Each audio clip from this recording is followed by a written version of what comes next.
నమస్తే. తెలంగాణ ప్రభుత్వం మీద కామెంట్ చేయడం అనేది ప్రతి ఓడికి ఒక పరిపాటి అయిపోయింది. మొన్నోడు, నిన్నోడు, నేడోడు అన్నట్టు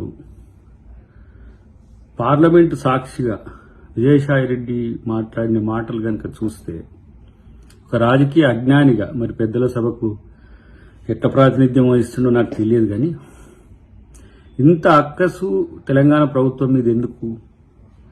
మోడీ ప్రాపకం పొందాలనుకుంటే, మోడీ కాడ మార్కులు ఎక్కువ వేసుకోవాలనుకుంటే ఏర్పడ్డ ప్రభుత్వాలను కూలగొడతామని చెప్పి నిండు సభలో మాట్లాడమా? నీకు ఏ రాజకీయ తెలివి ఉందో ఇప్పుడు అర్థమవుతున్నది.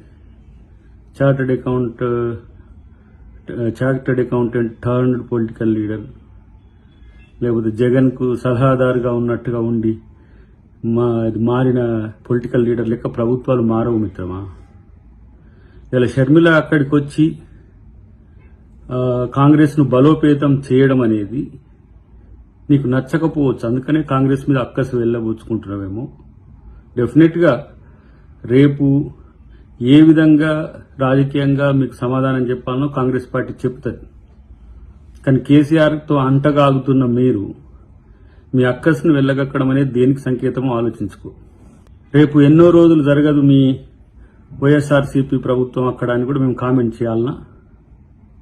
అది చేయడం రాజనీత? ప్రజలు ఎన్నుకున్న ప్రభుత్వం 5 సంవత్సరాల పాటు కొనసాగాలని ప్రజాస్వామ్యవాది ఎవడైనా కోరుకుంటాడు తప్పితే మీ అవసరాల కొరకు, మీకు కేసీఆర్కున్న సంబంధాల కొరకు ఎంతో బాధపడుతున్నట్టుంది కాంగ్రెస్ పార్టీ తెలంగాణలో వచ్చినందుకు మీలాంటి వాళ్ళందరూ కూడా. ఇలాంటి పైరవికారుల ముచ్చట్లు, లేదంటే ఏదో లెక్కలు చేసి ఎక్కాలు చేసినట్టు ప్రభుత్వాలు ఉండవు. అన్నిటికంటే ముఖ్యంగా మీకు ఒక సమాధానం చెప్పాల్సిన అవసరం ఉంది. ఇలా మీరు రాజశేఖర రెడ్డి గారి వారసత్వం అనుకుంటా తిరుగుతున్న పరిస్థితుల్లో ఎవరికి మద్దతు చెప్తున్నారు? మీరు ఎవరి మోచేతి నీళ్లు తాగడానికి రాజకీయాలు చేస్తున్నారు? మోడీ దగ్గర అంటగాగుతూ, మోడీతో సెయిల్ అవుతూ ఇలా కాంగ్రెస్ పార్టీ విమర్శించే స్థాయా మీది? కాంగ్రెస్ పార్టీ త్యాగాల ముందు ఇలా మీ బతుకు ఉన్నదంటేనే కాంగ్రెస్ పార్టీ పుణ్యమని, రాజశేఖర రెడ్డి గారి పుణ్యమని. సొంత తల్లిని చెల్లిని ఆదరించలేని మీరు, మీ ప్రభుత్వమేమో కలకాలం నిలవాలన్నట. సమాజాన్నంతా ప్రేమించే కాంగ్రెస్ ప్రభుత్వమేమో కూలిపోతుందట. తస్మాత్ జాగ్రత్త. ఇలాంటి పిచ్చి పిచ్చి ప్రేలాపనలు పేలకండి విజయసాయిరెడ్డి గారు. మీ వృత్తి మీద ఒక గౌరవం ఉన్నది, మీ వయసు మీద ఒక గౌరవం ఉన్నది, కానీ మీ మాటలు ఇంత లేకిగా ఉంటాయని మాత్రం నేను అనుకోలే.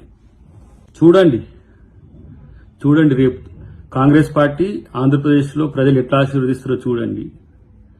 గతంలో మేము తెలంగాణ ఏర్పాటు చేయడం చాలా నష్టం జరిగిందని అనుకున్నారు, కానీ ఈరోజు విడిపోయిన తర్వాత మీ ప్రభుత్వాల వైఫల్యం వల్ల, గత ప్రభుత్వాల వైఫల్యం వల్ల ఆంధ్రప్రదేశ్ వెనుకబడిపోతున్న పరిస్థితి వచ్చింది. కానీ ప్రతిసారి విభజించడం వల్ల నష్టపోయినాం అంటే విభజించడం కాకపోతే మీరు ముఖ్యమంత్రి కదా మీ జగన్ గారు.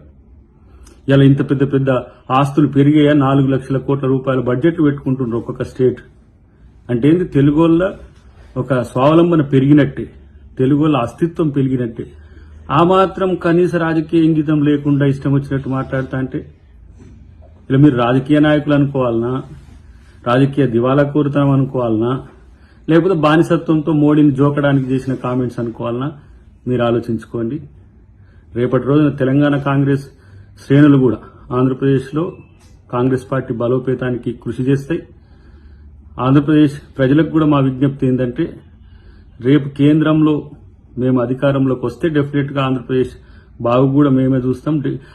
తెలంగాణలో ప్రభుత్వం వచ్చినందుకు కూడా మీకు సమస్యలు రాకుండా చూసే బాధ్యత తెలంగాణ ప్రభుత్వం రేవంత్ రెడ్డి గారు తీసుకుంటారు డెఫినెట్గా. కానీ ఇలాంటి విజయసాయి రెడ్డి గారు లాంటి వాళ్ళు ఇంకా ఎల్లయ్య మల్లయ్య పుల్లయ్యలు చెప్పే మాటలు పట్టించుకోవద్దని చెప్పి మేము విన్నవిస్తున్నాం.